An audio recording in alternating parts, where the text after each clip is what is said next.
నమస్తే, welcome to big TV. నేను మీ గౌతమి. అయితే సూర్యాపేట జిల్లా నాగారం మండలంలోని కొత్తపల్లిలో గురువారం రాత్రి ఒక దారుణమైన సంఘటన అయితే చోటు చేసుకుంది.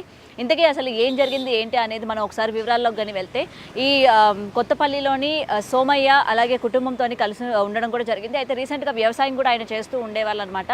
అయితే వ్యవసాయం నిమిత్తం అక్కడ సరైన సంపాదన లేకపోవడంతో సిటీకి వచ్చి ఏంటంటే మెకానిక్గా వర్క్ చేస్తూ ఉన్నారనమాట. అయితే ఇదే టైంలో ఏంటంటే ఆయన ఏదైతే పల్లెటూరులో నివసిస్తూ ఉన్నారు కదా, అప్పుడే సోమయ్య అలాగే సైదుల మధ్య కొన్ని కుటుంబానికి సంబంధించి కలహాలు కూడా వస్తూ జరుగుతూ ఉన్నాయన్నమాట.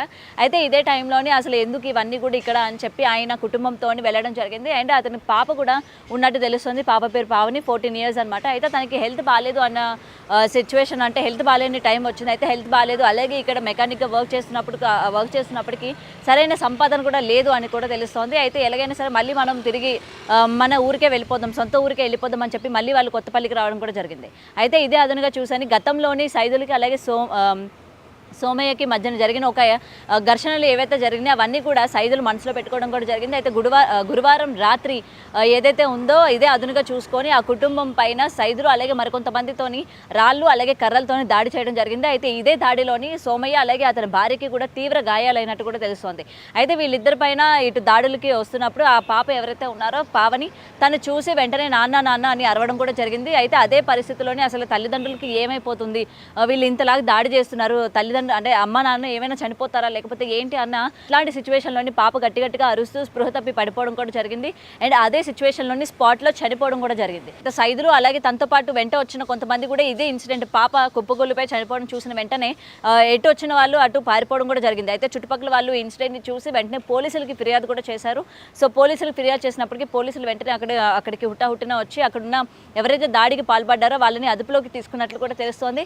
అలాగే ఇక్కడ పాప మృతి చెందడం కూడా జరిగింది కదా. అండ్ తల్లిదండ్రులు కూడా తీవ్ర గాయాలయ్యాయి. తల్లిదండ్రులు కూడా అక్కడ ఉన్న దగ్గరలోని హాస్పిటల్కి కూడా తరలించడం జరిగింది. అసలు వీళ్ళిద్దరి మధ్య ఎటువంటి ఘర్షణలు ఏర్పడ్డాయి, గతంలోని దేనికి సంబంధించి వీళ్ళిద్దరు కుటుంబాల మధ్య కూడా గొడవలు జరిగాయి అన్న విషయం కూడా ఇంకా తెలియాల్సి ఉంది. సో ఏది జరిగినా సరే, అంటే ఎటువంటి కలహాలు జరిగినా సరే దీన్ని ఇంతవరకు కూడా ప్రొలాంగ్ ఎందుకని చేశారు, ఇంతవరకు కక్షల వరకు ప్రతీకారాలు తీర్చుకునే వరకు ఎందుకని వెళ్ళారు, అయితే సోమయ్య పైన అటాక్ చేయడానికి ఇవే కారణాలు లేకపోతే ఇతర కారణాలు ఇంకేమైనా ఉన్నాయా అని చెప్పి కూడా పోలీసులు లోతుగా ఇన్వెస్టిగేషన్ కూడా చేస్తున్నారు. మరి దీనికి గల కారణాలు ఏంటనేది కూడా తెలియాల్సి ఉంది. సో ఏదైనా సరే పాపకి ఆరోగ్యం బాగాలేదని తీసుకొచ్చారు. పాప ఆరోగ్యం బాగాలేనప్పటికీ దీన్ని తీసుకోలేకపోయిందనమాట. తల్లిదండ్రులకి ఏమవుతుంది, అసలు తల్లిదండ్రుల పరిస్థితి ఏంటి, నెక్స్ట్ ఎందుకు ఇలాగ అందరూ కూడా ఒకేసారి దాడి చేస్తున్నారు అండ్ చుట్టుపక్కల వాళ్ళు కూడా ఎందుకు ఆపే ప్రయత్నం చేయడం లేదు అని చెప్పి కూడా పాప బాగా భయానికి గురైనట్టు కూడా తెలుస్తుంది. సో ఏది ఏమైనా సరే, ఎటువంటి కక్షలు ఉన్నా సరే, ఎటువంటి ఉన్నా సరే ఇంత దారుణానికి ఒడగట్టారా అని చెప్పి అయితే ఆ ఊరిలో ఉన్న మరికొంతమంది అయితే చెప్తూ ఉన్నారు. ప్రజెంట్ ఆ కుటుంబంలోని సోమయ్య అలాగే ఆ భార్య కూడా ట్రీట్మెంట్ జరుగుతూ ఉంది. మరి పోలీసులు ఇన్వెస్టిగేషన్ కూడా చేస్తున్నారు. మరి చూడాలి దీని వెనుక ఎటువంటి కారణాలు ఉన్నాయి, ఎటువంటి కారణాలు ఇవాళ ఇంత దాడులకి దారి తీసిందని కూడా తెలియాల్సింది. కెమెరామెన్ సతీష్తో Gautami reporting, Hyderabad. For more videos like this, subscribe Big TV channel.